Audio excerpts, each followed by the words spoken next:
Hola, ¿cómo están? Es un gusto saludarles y saludarlas. Mi nombre es Cristina de San Román. Yo soy comunicadora, especialista en gestión del riesgo de desastres y hoy quiero compartirles 5 aspectos claves a considerar a la hora de hacer comunicación durante las emergencias. El primer aspecto que quiero compartirles tiene que ver con el conocimiento de la población.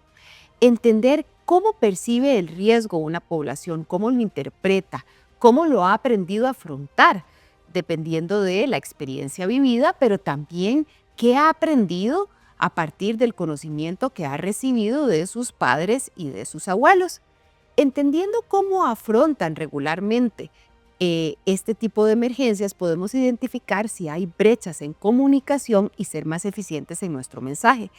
¿Qué es lo que nosotros debemos compartirles para que puedan afrontar esa emergencia de una mejor manera? También es importante dentro de este primer aspecto que tiene que ver con conocer a la población, el hacer un mapeo comunitario. Hay que identificar si hay organizaciones formales o informales o, por ejemplo, líderes de opinión a los cuales yo pueda echar mano eventualmente para que me ayuden a difundir la información de forma más rápida y más eficiente. Por ejemplo, si hay iglesias organizadas, nos pueden apoyar. Por ejemplo, grupos comunales, todos estos grupos que podamos identificar que nos puedan apoyar a difundir el mensaje. También es importante conocer las formas de recepción del mensaje. Esto significa cómo dentro de la comunidad transmiten los mensajes, cuál es esa lógica. Por ejemplo, utilizan más los canales de WhatsApp, utilizan grupos para ello, grupos de WhatsApp, qué redes sociales utilizan. Esta información es importante a la hora de identificar entonces después cuáles canales vamos a utilizar. Una vez que yo tengo claro este conocimiento de la población, pasamos a este segundo aspecto que me parece muy importante resaltar, que tiene que ver con la definición de canales. Ahora sí, ¿por qué medios voy a hacer llegar ese mensaje? Entonces, hay diferentes canales de comunicación que yo puedo utilizar. Los medios más tradicionales, como son la televisión, la radio, la prensa, nos ayudan muchísimo porque nos brindan una mayor perspectiva, le brindan a las personas una mayor perspectiva y contexto sobre lo que está sucediendo. ¿Por qué? Porque detrás hay periodistas que se están informando y están desarrollando, ampliando una noticia. Entonces, es importante utilizarlos, pero a la hora de utilizarlos debemos haber contactado con ellos previo a las emergencias. No es lo más recomendable que en el momento de la emergencia únicamente tengamos contactos con ellos, sino que previamente hayamos podido tener estos contactos, lo que nos permite que en el momento de la emergencia nos pongan atención más rápido y transmitan la información que queremos compartir de una forma más eficiente.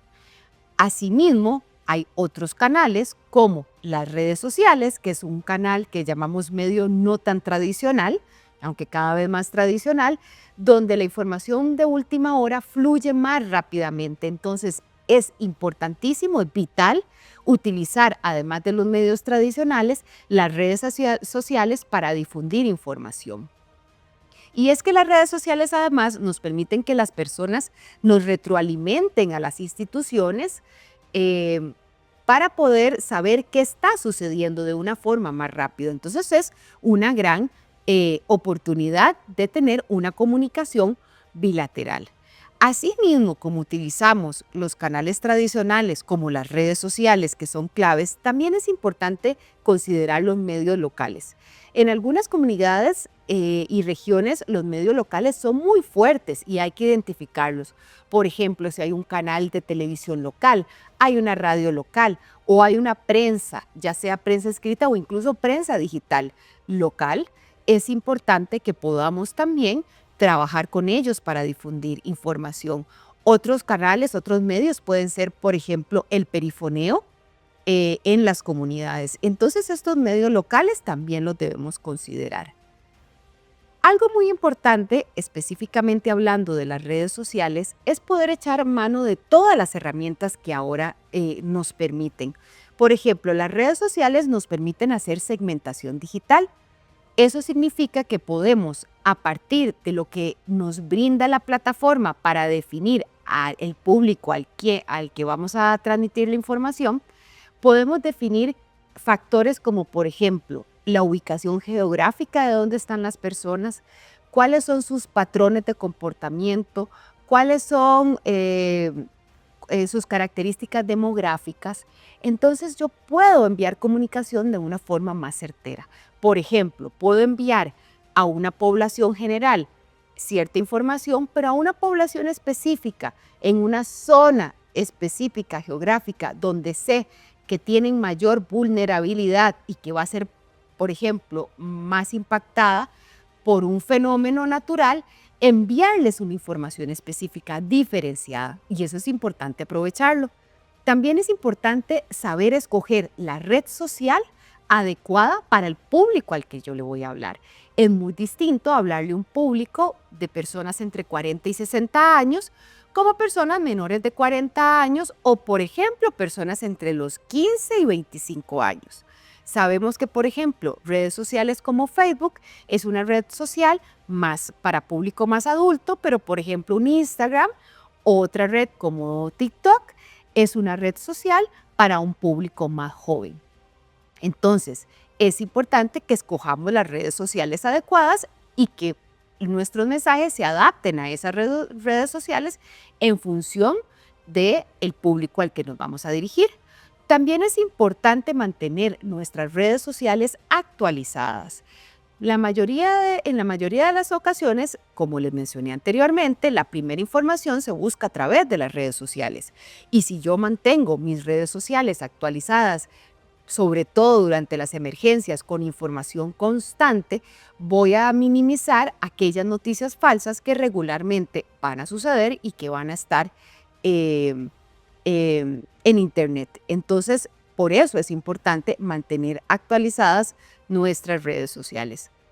El tercer aspecto que quería compartirles tiene que ver con el desarrollo de mensajes efectivos para las diferentes audiencias. Recordemos que la campaña de comunicación o cualquier mensaje que nosotros hagamos no trata sobre nosotros, o sea, trata sobre ellos, sobre las personas a las cuales nos vamos a dirigir. Entonces, tratemos de hacer comunicación simple, fácil de digerir, fácil de recordar. Los gráficos, los dibujos funcionan muy bien. Todo el material que esté fácil con gráficos, con imágenes, siempre van a ser mejor recibidos por la población. En el texto de esos mensajes que yo comunico, por ejemplo, en redes sociales, ahí puedo profundizar más información. Pero las imágenes deben ser siempre simples. Un buen tip es que si yo tengo, por ejemplo, algunas personas de la comunidad que me pueden apoyar, cuando esas personas transmiten ese mensaje a su comunidad, siempre son mejor recibidos. Así que si tengo esa oportunidad, utilizo también las personas de la comunidad. Y recordemos siempre adaptar el mensaje a la red social que estamos utilizando. Por ejemplo, Facebook nos permite hacer copies o texto a la par de la imagen que estamos publicando más amplia. Diferente, por ejemplo, a una red como Instagram, que es mucho más fotográfica, ¿verdad? Entonces ahí lo que va a privar casi al 100% es mucho más la imagen que el texto que yo pueda desarrollar. Entonces de eso se trata, adaptar el mensaje a la red social que yo estoy utilizando. El cuarto aspecto que les quiero compartir es el tener cuidado con las noticias falsas. Como sabemos, las noticias falsas es un fenómeno que, si bien no es nuevo, es un fenómeno que vino para quedarse, y sobre todo en esta era digital, donde tenemos redes sociales para cada rango etario.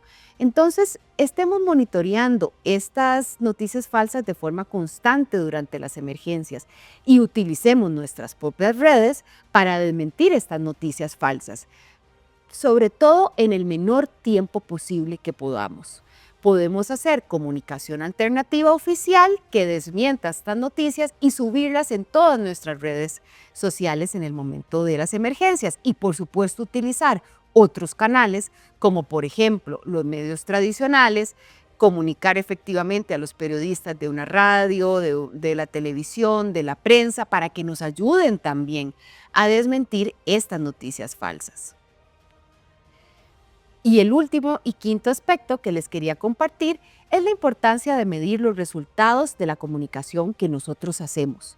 Una vez que termina la emergencia y que hicimos pues toda la comunicación, eh, es importante que nosotros nos preguntemos, ¿fue recibido el mensaje?